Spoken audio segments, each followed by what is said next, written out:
Welcome to our studio home. My name is Ruth Whiting. This is where I live. As you can see, most of our house is devoted to making things. And we actually make a lot of different things here. So I work on books at the moment. That's my main focus. But my background is in painting. And I work with my husband, Tim Elveston, who is a kite designer. Here you can see a batch of kites that we've made. I painted them, they're his design, and they're all ready to go to their new owners. We have a bunch of different sewing machines. So in this room alone, we actually have 4 industrial sewing machines. So we work on a lot of different things. Our work kind of comes from kites and painting and the combination of that. Recently, that's meant that we've started doing a lot of kinetic art. So we're really excited about some of the big public art that we're doing, which is kinetic based. You can see some weird little test pieces here. This is a little balanced strip that we have. Here we have a kite that is perched on some string hanging from our ceiling. Here we have some other kinetic pieces that are just studies for a much bigger piece. You can see some of my paintings that don't go in books, big paintings that are shown in museums and galleries. So come on through, past some sewing machines. We need a lot of big tables. So we have a glass table here. We have another painting. This lighting was made by Tim, my husband. We have a lot of fabric that we can cut on this table. All kinds of little tools everywhere. Come on through and I'll show you my space where I work on digital stuff.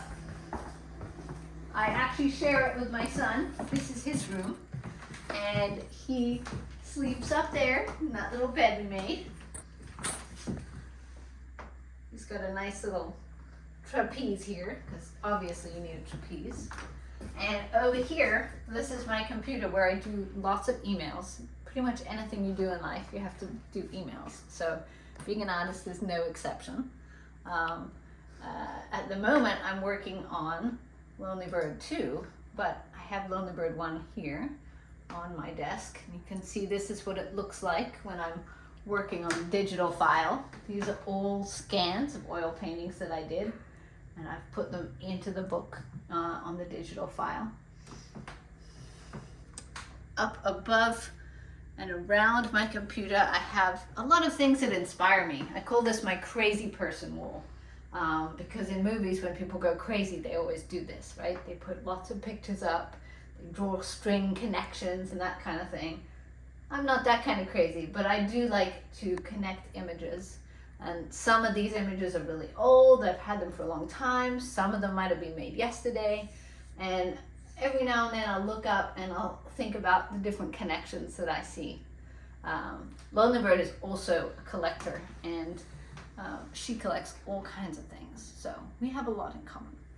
So come on through. You can see the chair where I read a lot of books to our son.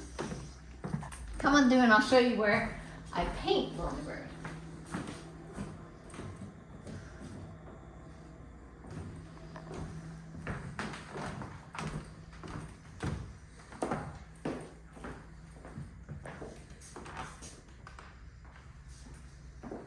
So there's a few things hanging around this studio. We kind of live in an art explosion. We've got a kite that made a number of years ago. It's super light and transparent and painted to look a bit like a butterfly wing. Behind this kite, I have this weird big painting of something. Can you tell what it is? I don't know if you can. But where I actually paint Lonely Bird is over here, sitting at this little desk.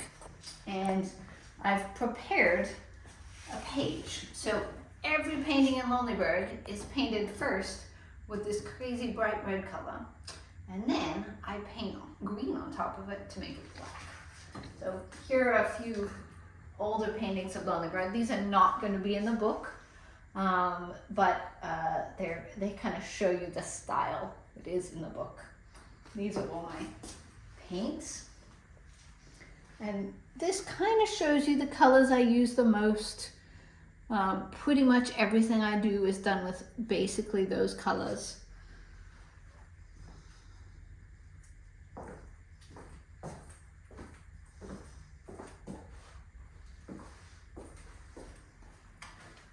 I'm just going to put on my apron now because I'm going to show you what it looks like when I actually do a little bit of painting. So oil paint is a pretty special material. It's really an old way of painting. It's definitely not the fastest way to make images, but it allows you to make images that are super rich, and that's something I've always loved. My favorite thing to paint is light, so oil paint really allows me to do that. I'm going to squeeze out a little bit of paint on my palette here. And I'm going to squeeze out a little bit of this gloppy, gooey stuff. I can open it. Nope, I can't. There we go. There we go. And now I'm going to select the right brush. I think I'll use both these brushes for this. And I'm just going to show you what it looks like when I actually put it on here. I need my glasses because I'm going to be following a very small line, so I want to make sure I do it right. So I'm going to take a little bit of this nice color, and you can see it's a super dark green, right? But when you put the super dark green onto this red, it makes a really delicious black. And I really love this color, and I love what having this as my background does to my paintings.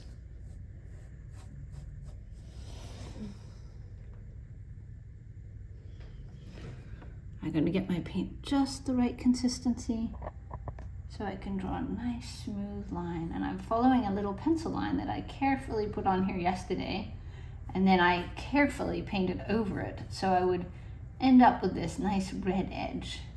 You don't see that in the finished book, but it looks pretty cool in the actual paintings. And I actually got the idea for this method by studying illuminated manuscripts. So if you look at a lot of medieval manuscripts, they often start with this underlying red. It's called cadmium red, and it's a really beautiful red. It's quite a poisonous color. You definitely don't want to eat this. It's got heavy metals in it. It's not a good color to get in your body, but it's beautiful.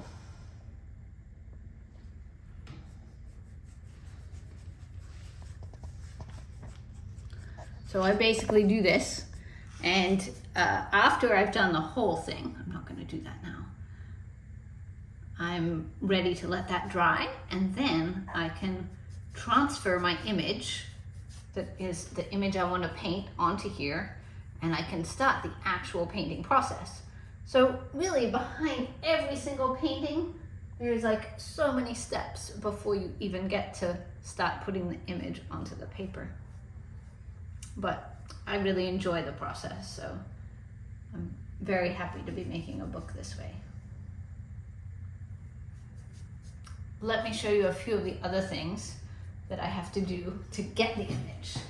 So I'm just going to set my brushes down here. I'll come back and finish that later. But over here, I have some of my sketches. So this is an example of what a sketch for Lonely Bird 1 would look like. So, you know, I've got my nice rectangle that shows the size I want it to be. I've drawn out things, and I've showed it to my team. When you make a book, you're really working with a team of people. So my team at Candlewick has been really wonderful, helping me learn and improve my work. I show it to them and they say, yep, that's great, go ahead and do it. And then I have to make a photograph that looks like this sketch. So in order to do that, I have to find a place that looks like that. And I actually have all these weird little things that Lonely Bird has collected. Here is Lonely Bird. And I make all these little Lonely Birds in different positions because, you know, depending on what she's doing, I might need to show her reading a book, for example. So here's a little lonely bird that's reading a book. I might need to show her with an open beak. So here we can see she's got a little open beak. So every time I make a picture, I have to think about, okay, what's the lonely bird doing? How am I going to get that picture? And I end up with lots of weird little containers full of stuff. And some of these things are things that I think of as, oh, lonely bird would totally collect this. I mean, that's a really cool paper clip, you know? And some of these things are props to just make the picture that I've decided on possible. Another cool little thing. So once I've done that, then I can take the picture, then I can actually start the painting process, and eventually I can make the book into digital files, which can then be printed out. So this is what we call a turning dummy of the first Lonely Bird book, and the print quality is not very good. It's really just, we're checking on the page layout and allowing ourselves to see the book in action. I don't have the final printed book yet. I do have the cover, which is very beautiful. And I'm really happy with the print quality on this. I think it's going to look lovely.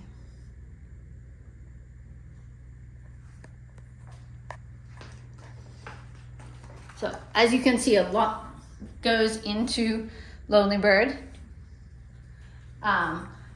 We have some other art that's happening while I'm working on this. We've got a few little maquettes for another kinetic art piece. This is something that will ultimately go in a big hospital.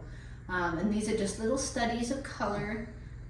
We also have a model for a shade structure that we want to put on out front of our house.